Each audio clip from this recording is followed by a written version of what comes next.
Bom, gente, hoje a gente se propôs a falar do tema o mensageiro do amor. Esse tema ele está contido no livro Jesus no Lar, né? É o tema do capítulo 9, né? E, e nessa obra, como a gente já sabe, Jesus, então, a obra nos oferece diversas reuniões que acontecem na casa de Simão Pedro, e dessas reuniões, né, o Lúcio nos narra o diálogo que acontece entre aqueles que participam na noite ali, e sempre Jesus, então, ou sendo questionado, ou entrando mesmo com uma afirmação, com uma colocação, ou contribuindo com o diálogo. Ele apresenta, então, valores bastante interessantes. É uma obra que deve fazer parte da nossa biblioteca, não só isso, né, mas deve ser lida por nós. É uma ótima obra para se trabalhar no nosso evangelho no lar, né, porque, na verdade, Jesus no Lar é considerado o primeiro evangelho no lar, né, do qual a gente tem notícia. E nesse capítulo 9, então, feito um bate-papo inicial entre os discípulos ali, Jesus ele entra, então, como costumeiramente, com uma história, e ele começa falando assim: há muitos anos, uma crise de ignorância e perversidade toma conta do planeta. Né? A primeira coisa que ele vai falando, assim, logo no início da história dele, claro, é uma história, é um conto, né? Mas essa informação que ele nos traz, ela, ela figura algo que é literal, né? E esse há muitos anos, ele é muito tempo, né? Porque o que vem depois, ele narra essa crise de ignorância e perversidade. Então, isso representa um momento dentro dessa história, né, no contexto da história, claro, representa um momento aonde o homem então ingressa no reino nominal neste planeta, né?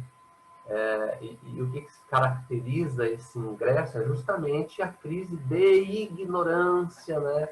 Ignorância que é a condição elementar da nossa criação. Fomos criados simples e ignorantes. E ele fala aqui que nesse momento, né, uma crise de ignorância toma conta. Então, fala desse momento, dessa primeira etapa onde saímos do reino animal, ingressamos no reino hominal, né? E temos a capacidade de escolha. Então a gente se inebria dessa capacidade de escolha, o que domina os campos da nossa consciência recém-conquistada, porque no reino animal a consciência não é uma peculiaridade desse reino, né? É algo que está se desenvolvendo muito lentamente e que aparece de forma pujante já no reino nominal. Então, essa capacidade de escolha é o que vai realizar essa, digamos, manipulação daquilo que existe de forma mais abundante na nossa consciência, que seriam o que exatamente? Os instintos. Né? Então, alguns instintos são tomados e eles vão. Quais são esses instintos? Então, Jesus começa a explicar. Ele fala, então, a partir daí, que um conjunto de 4 missionários da ciência, ele coloca, isso é bastante interessante, né? Porque os primeiros missionários que chegam são da ciência, do conhecimento, né? E mais impressionante, todos falam. Todos os 4 missionários que têm uma competência vão falir. Quais sejam esses missionários? O primeiro é um sábio, é um professor, alguém que vem para ensinar, né? E esse sábio, ele se afasta incompreendido da multidão. A multidão também é uma figura bastante presente nos evangelhos, né? Jesus fala muito da multidão. mas ele se afasta da multidão, que ele cita como as pessoas comuns, né? Às vezes, se tem pessoas comuns, ele é incomum, ele é algo maior, segundo a própria análise, e a gente vê que o orgulho é bastante presente como o primeiro elemento da falência do primeiro missionário, né? Enviado, o primeiro missionário da ciência enviado. Depois vem um médico que se afasta da plebe mesquinha, interessando-se por enfermos importantes e grandes recompensas. Então aqui a gente percebe, né, na figura da recompensa, o interesse pessoal, né? Então, e vamos percebendo que o que caracteriza a queda dos missionários está muito presente em nós, né? Percebamos isso. A partir daí vem um terceiro elemento, guerreiro, né? Que usa sua espada a serviço de homens astuciosos e vingativos. Notemos então o guerreiro que se deixa tombar, falir por conta da ânsia de dominação, né? Do uso da força em função do poder. E a gente fala, nossa, mas guerreiro, Jesus, naquele momento, quem geria as nações eram guerreiros. O Império Romano, inclusive, geria toda aquela região, e eram os grandes generais que eram os governadores. Então ele está falando aqui de uma classe que lidera a população, que hoje, no nosso entendimento, seria a classe política, né? E notem como existe as coisas mudaram muito pouco. Hoje você não luta com uma espada, com uma arma em suas mãos para gerir o poder, mas essa classe continua gerando o poder. E a grande razão de queda continua sendo essa ânsia pelo poder, né? Essa vontade de dominação que está presente em todo o nosso planeta. E o último missionário da ciência narrado é um artista que, segundo Jesus, se isola nos salões ricos e fartos, cujas obras embriagam de prazer os corações. Interessante aqui, e aqui eu não posso me furtar a fazer uma análise mais profunda dessa questão, porque Jesus coloca um coração embriagado de prazer, né? Então, essa informação é importantíssima, porque ele nos apresenta dois campos da satisfação, né? O prazer, que vai se caracterizar na nossa vida pela saciedade, e o do coração, do sentimento, que está muito caracterizado pela felicidade. E o nosso último missionário, ele tomba nesse aspecto que hoje é um aspecto que nos deixa bastante confusos, porque a humanidade, propõe-se a vender felicidade, quando o que de fato fazem é vender saciedade. Isso sim é uma realidade, né? Mas se nós... Porque a saciedade, ela vincula-se a todos os campos do que é concreto, do que é palpável, é físico. Então eu me sacio daquilo que eu tenho. Enquanto que a felicidade, ela se fundamenta, como ele diz aqui, no coração, no campo do sentimento. E quando nós falamos em sentimento, estamos falando em abstração. Nada disso é palpável.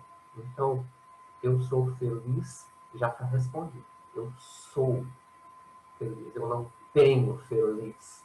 Enquanto eu me sacio com o que tenho, eu sou feliz. A felicidade é um atributo do ser, não exterior, não é concreto, está no coração.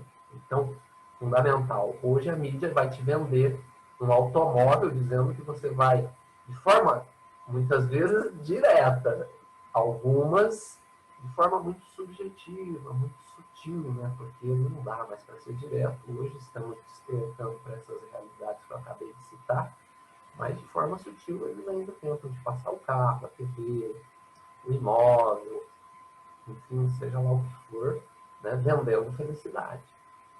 E a gente vai se saciar, claro, daquele bem, aquilo que é concreto, né? Mas uma outra característica da saciedade é que ela é passageira. Né? Ela é passageira. E ela passa muito rápido. Você adquire aquele bem pensando que aquilo vai te tornar feliz.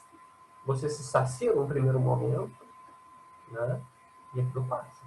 E você vai aspirar por mais. Você mora de aluguel, aspiro pela casa, com muito labor, muito trabalho, consegui adquirir o meu primeiro imóvel, satisfiz uma necessidade.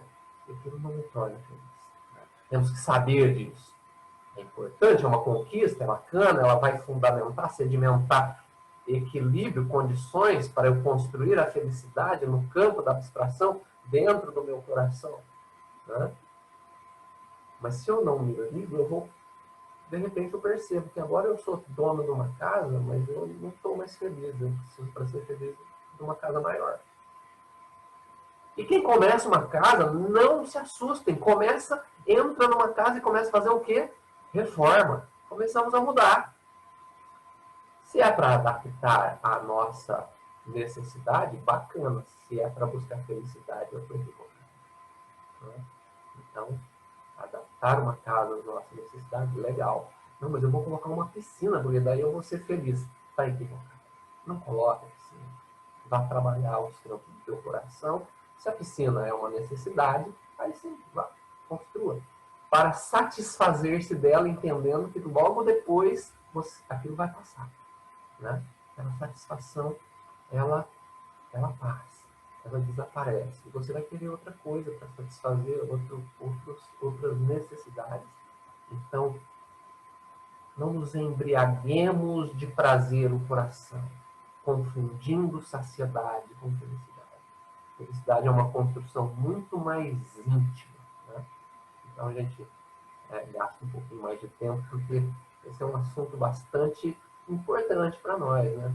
Para que a gente não tente comprar a felicidade onde ela de fato não está, tá? Para que a gente a busque onde ela realmente está. Nos campos do nosso relacionamento, nos campos da nossa emotividade, do nosso equilíbrio íntimo e por aí vai. Muito bom. Esse conjunto de informações, então, que Jesus nos apresenta na primeira parcela da sua fala, e de antemão a gente pede desculpa, porque a gente está entrando no texto ali de forma analítica, buscando expor alguns pontos que estão na nossa compreensão colocados ali, uns de forma mais clara, outros de forma mais sutil, mas é fundamental para que vocês para que ampliem a compreensão, peguem o Jesus no Lar, leiam o capítulo 9 lá depois, né? E com certeza isso vai ampliar ainda mais aquilo que a gente expõe aqui e conduzir vocês a outros momentos, né? Porque a gente analisa aquilo que nos surge, né? Mas com certeza essa obra tem muito mais do que o que a gente vai falar aqui nesses poucos minutos. Tá? Mas o que a gente viu até agora nos conduz a alguns questionamentos. Né? O primeiro, por que emissários da ciência? Porque não manda logo emissários da religião? Né? Por que a gente vai trabalhar elementos concretos se a nossa proposta é trabalhar o abstrato? Para que satisfazer se a proposta é a felicidade, é o reino de Deus. Né? Bom, o Livro dos Espíritos, na questão 780, nos responde essa pergunta. Kardec vai fazer o seguinte questionamento aos Espíritos. O progresso moral acompanha sempre o intelectual? Né? Quer dizer, os dois estão indo juntos? Os Espíritos vão responder, decorre deste, mas nem sempre o segue imediatamente. Decorrer significa escoar, passar o tempo, desenrolar, transcorrer, processar-se, né? Bom, quando a gente se propôs a fazer a análise dessa questão, essa resposta não nos pareceu assim ter a representatividade que nós gostaríamos. Aí a gente foi, curioso que somos, buscar a resposta original lá na obra Le Livre d'Esprit, né? E a resposta em francês está assim, ó. Il n'est la conséquence. Significa o quê? É a consequência, mas nem sempre o segue imediatamente. Quer dizer, o crescimento moral é consequência do crescimento intelectual, mas nem sempre o segue imediatamente. Isso é muito elucidador, porque consequência é algo produzido por uma causa. É um efeito. Sem a causa não é possível a consequência, percebam. Isso faz toda a diferença para nós, né? Particularmente para aquilo que a gente quer afirmar, né? Então, a gente vai passar a compartilhar uma tela com vocês para que a gente consiga expor essa questão de forma mais plena. Então, tá bom. A gente está vendo aqui, né, por conta dessa resposta do Livro dos Espíritos, 3 momentos. Notemos aqui, ó, que num primeiro momento, o que nós vamos ter é a ignorância, que é o que Jesus cita na própria composição do texto, desse capítulo do livro Jesus no Lar, né? Então, o que caracteriza o começo é a ignorância, que é a condição natural do homem, conforme nos colocam os Espíritos lá na questão 115 do Livro dos Espíritos. Muito bem, a partir desse momento, né, que reflete a nossa criação, criados simples e ignorantes, nós passamos, então, a construir no reino nominal, né, o conhecimento. A partir do momento que nos deparamos com a nossa ignorância, passamos a construir um conhecimento, passamos a buscar, passamos a querer aprender. E quando aprendemos, quando nos inserimos no seio de um conhecimento novo, de uma descoberta que se propõe a transformar ignorância em conhecimento, esse conhecimento será chamado conhecimento de superfície. É o saber, é o ter ciência, é capacitação. É o que nós estamos fazendo aqui agora, nesse momento. Estamos buscando o quê? Nos capacitar. Buscamos aprender e aquilo que sabemos ainda em nível de superfície. Por quê? Porque não foi aplicado. Então, capacitação é exatamente o elemento que vai abrir espaço para a oportunidade. A lei divina, então, a partir do momento em que nós temos esse conhecimento ainda de superfície, ela oportuniza. Ela oportuniza por intermédio do quê? Das provas. Somos submetidos a provas. Provas são chances, oportunidades de aplicar. É o que Jesus chamaria da porta larga e porta estreita. Isso só acontece no reino nominal porque é nesse reino que nós vamos ter a capacidade de escolha, o discernimento entre o bem e o mal, que aparece lá na Gênesis, né? O que Adão e Eva comem, a fruta do conhecimento do bem e do mal, quer dizer, escolha. Reino nominal. Adão ingressa do reino animal no reino nominal. O que caracteriza esse ingresso? Capacidade de escolha, né? Disso que fala Gênesis, não é você vai ser jogado para um mundo, não. Você vai ter que construir, está lá escrito, né? Construir a partir do teu trabalho. Isso tudo, esse movimento que sai da ignorância, segue por conhecimento de superfície, se introduz pela capacidade de escolha, e nós vamos optar ou por uma ou por outra porta, acertando, ou, novamente, ingerindo no equívoco da ignorância novamente, né? Isso tudo é trabalho íntimo de cada um. Isso é um processo de reforma íntima também, né? Então, é a construção do reino de Deus que Jesus tanto falava, né? Então, é isso que se traduz no processo de evolução, né? E notem que o conhecimento, ou seja, os emissários da ciência, são fundamentais, eles são, logo depois da ignorância, exatamente o segundo passo. Por isso, né, que os espíritos falam que é consequência, quer dizer, sem essa causa, o conhecimento, sem os emissários da ciência, não há evolução, não há crescimento moral, né? Então, fundamental que a gente entenda isso, para a gente entender, né? Porque aqui a gente apresenta, né, que depois da prova voltamos para a ignorância, né? Quem observou assim, fala, nossa, mas e aquela seta volta para a ignorância? É isso mesmo, né? Volta a uma oportunidade bem acertada nos remete a novos campos de ignorância. Por quê? Porque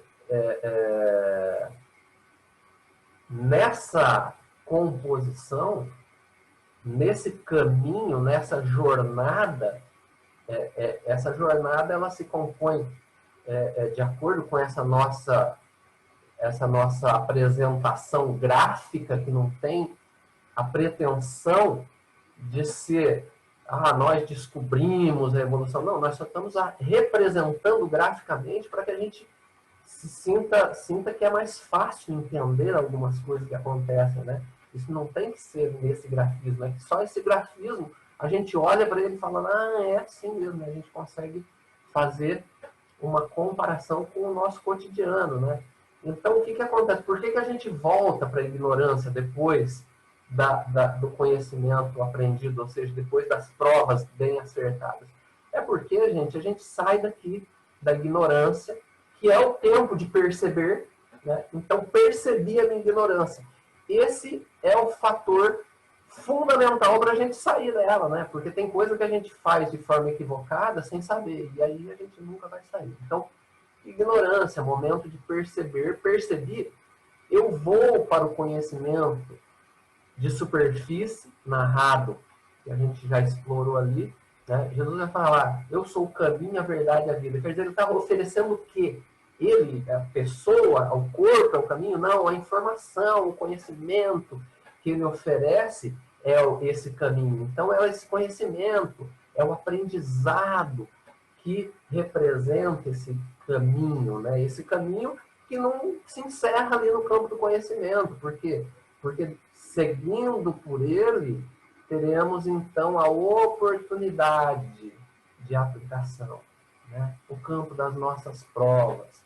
A gente costuma falar assim, nossa, mas eu estou pedindo na casa espírita, ou seja lá em qual religião for, e as coisas dão errado para mim, nada dá certo, parece que tudo vem de encontro.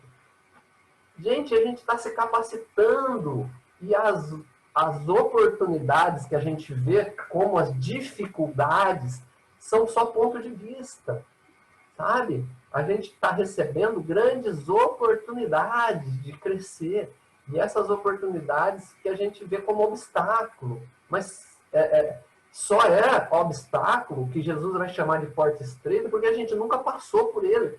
Porque se você aproveita a prova, a oportunidade e sai vencedor, vitorioso, ou seja, você opta pela porta estreita, aquilo se converte exatamente no que Jesus vai chamar de tesouro que a traça não rói, ladrão não rouba, ou seja, aquilo passa a ser patrimônio teu. E aquela prova nunca mais vai se repetir, porque ela vai acontecer nas próximas vezes de forma natural. Esse é o tesouro que a traça não rói, que o ladrão não rouba. E não importa se esse corpo físico perde a sua capacidade de vitalidade, porque o espírito, ele é eterno, ele continua, né? Então, daí a água que não dessedenta, né? Se eu saio de uma prova vitorioso, né? Eu bebo dessa água que não dessedenta e ela vai para mim. Ah, tá, mas então por que eu volto para a ignorância? Notem que aqui, nessa espiral, eu entendo, né? Porque eu vou passar aqui, eu estava aqui, agora eu estou em outro nível. Eu vou passar a observar em mim coisas que antes eu não observava. Quer que eu seja mais claro? A gente costuma ouvir muito nas casas espíritas falando, nossa, eu leio o livro dos espíritos e a cada vez que eu leio, eu vejo coisas que eu não via antes. É isso aqui, ó. É exatamente esse grafismo. Né? Porque eu estou evoluindo. Então eu vou ler e vou ter um ponto de vista mais elevado. Né? Se a minha proposta, se eu atuo em consonância, em harmonia com a ideia de evolução, cada vez que eu ver uma coisa, eu vou ver de outra maneira. Né? É bacana se a gente conseguisse começar a ver as provas que nos aparecem, não como dificuldade, né? Mas como oportunidades, porque daí tudo ficaria mais fácil. À medida que a gente vai transitando, é natural que isso aconteça. Tá? Mas então, essa é a nossa percepção desses elementos, né, importantes, né? Mas aí a gente vai falar assim, nossa, mas por que todos os missionários que Jesus apresenta vão falir, vão falhar, né? Bom, quando nos reportamos à ideia de um missionário de forma geral, o que a gente vai imaginar de um missionário? Missionário é alguém que está pronto, né? No entanto, o único missionário que verdadeiramente veio ao mundo pronto, de fato, foi Jesus. Para ele, impossível falhar, porque realmente ele já estava pronto. Os demais missionários não estão completos, gente.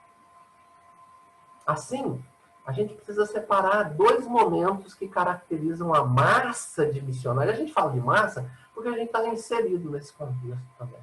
Cada um de nós tem a sua missão, né, do nível em que se encontra, mas todos nós, não são quatro, né, são bilhões de missionários que estão presentes ali. E desses bilhões, a grande maioria vai, sim, falir. Né? Então, dois momentos que caracterizam a massa de missionários que o planeta tem recebido. O primeiro é o momento da missão, que eu tenho, que você tem, cada um de nós temos. Né? A missão pode não ser muito ambiciosa, pode ser dentro da família. Resolver aquele problema com aquele irmão difícil, aquele pai, mãe, primo, tio. E por aí vai. Né? As missões, elas não são, minha missão é só isso, depois eu vou. Não. Lembra da espiral? Então, quando eu resolvo um, vai aparecer outros elementos ali. Né? Então, e o segundo é a evolução. O segundo aspecto que vai caracterizar o missionário. Né? Então, se eu analiso o missionário do ponto de vista da evolução, eles estão inseridos na espiral evolutiva também, assim como nós. Né? Então, portanto, eles ignoram muito ainda. Tudo aquilo que está para cima do campo da ignorância deles, todas as outras, são aspectos que ele e nós também ainda ignoramos. Nem sabemos, a gente faz tudo errado e nem sabe. Não tem nem condição de saber. Né? Mas eles estão num nível da espiral acima da média do planeta. Né? Então, daquilo que sabem, nem tudo ainda foi aplicado. Né? Quer dizer, tem muito conhecimento de superfície ali. E a experiência é super útil para quê? Para que eles possam receber oportunidade de aplicar. Ou seja, prova. O que vai caracterizar um missionário bem-sucedido? É exatamente a vida que ele vive. A gente olha e fala, nossa, mas olha a vida do Chico Xavier. Olha as dificuldades que o organismo dele lhe apresentou. Né? O que diferencia Chico de mim? Que ele venceu todas essas provas. Né? Então, quer dizer, É aquela ideia que Jesus dá da boa terra, né? Uns produzem 30, outros 60, outros 100 por um. Então o Chico produziu 100 por um. Né? O André produz, sei lá, se produz 1, 2 por um. Vai saber. De repente, é só o orgulho do André falando, produz, mas... Né? Então, o que nos remete a um profundo sentimento de gratidão por esses espíritos, pelo Chico Xavier, pelo Divaldo Franco, tantos outros que não vieram prontos, gente. A gente vai falar assim, nossa, mas ele é o Chico, né? Mas não veio pronto. Ele é igual eu, igual você. Foram as escolhas dele. Né? Tinha uma capacitação? Tinha, não estava pronto, não. Estava igual a gente. Então, é aquela coisa, mas é o Chico, né? Ninguém é o Chico, todo mundo é o Chico, em potencial. Na prática, não, ninguém é o Chico. Mas em potencial, todo mundo é o Chico. Essas estrelas, então, chamam a nossa atenção, porque elas não eram assim quando chegaram. E só possuem o brilho que têm porque tiveram lucidez em frente aos chamados, né? As oportunidades, as provas, chamados, muitos chamados, né? Para mim também, para você também, para todos nós, muitos chamados, mas segundo o mestre, poucos os escolhidos. Então a gente, na maioria das vezes, nem vê, né? Porque não tem capacitação para ver, chamados passam direto por nós, né? E quando a gente tem capacitação para ver, quando o chamado chega, a gente enxerga, será que a gente escolhe? Né? Realmente voltamos para os nossos olhos para a porta larga, né? E, infelizmente, desperdiçamos oportunidades. Né? Outro ponto que chama a nossa atenção é a falência do missionário. Né? Mas a falência dele não utiliza a missão? Será? Né? A gente pergunta qual era a missão de todos eles. Emmanuel identifica essa missão uma única vez. No capítulo todo, ele vai falar uma vez só. Ele fala assim, a missão de entregar ao mundo gloriosa mensagem de vida eterna. Essa é a missão de todos. Missão essa confiada a missionários da ciência, no campo do conhecimento humano.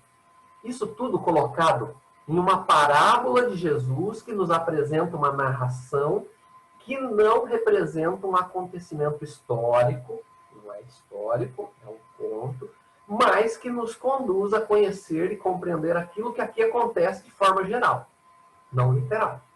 Aconteceu uma vez, acontece com todo mundo, né? De forma bem geral, mas não literal.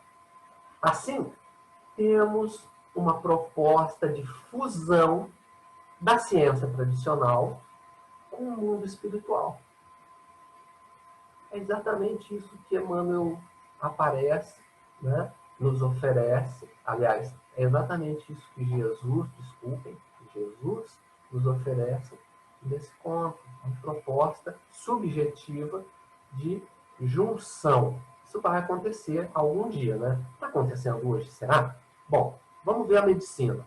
A medicina, ela já, alguns segmentos dela, já aceitam a oração e reconhecem os efeitos benéficos da religiosidade para o paciente. Então já tem essa compreensão. A medicina hoje, né, não é de todos, né, mas um volume considerado de médicos já aceita, admite isso daí como sendo uma realidade. Né? Mais importante agora, que isso sim é geral, né? Consenso geral na medicina, aceitação da relação do estado mental, como é que eu estou dentro de mim, né?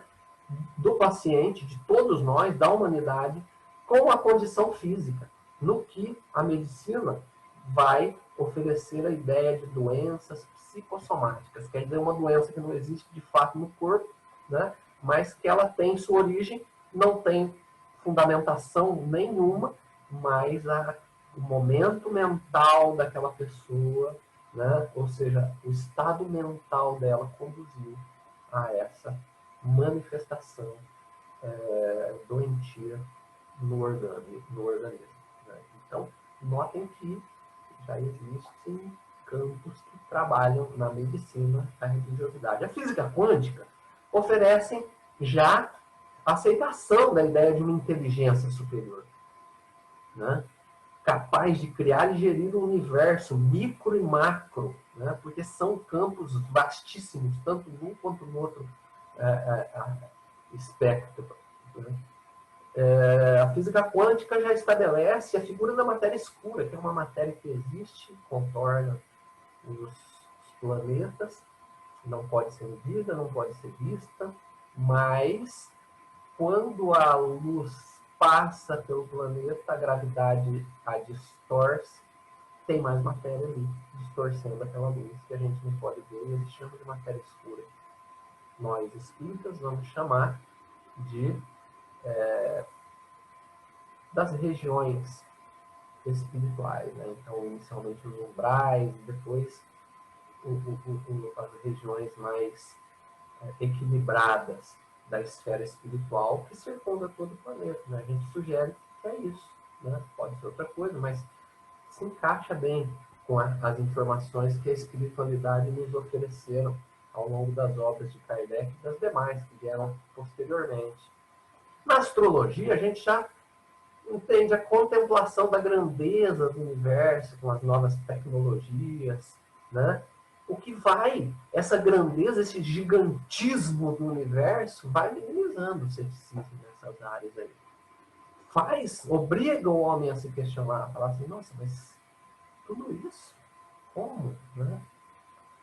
A psiquiatria, a psicanálise, por sua natureza, elas tendem a aceitar com muito mais facilidade as ideias gerais de Deus e de Espírito, né? Então, desde Jung, de lá para frente, e são campos da ciência, né? São campos aceitos, integram o movimento da ciência. Então, a gente pode ver que a missão ainda não foi cumprida, né? Temos aqui o que um americano iria chamar de work in progress, quer dizer, um trabalho em andamento, algo que está caminhando. O que corrobora a ideia de que a falência do missionário não inutiliza a missão. Se a gente olha desse prisma, quer dizer, esse caminhar está acontecendo no ritmo dele, né?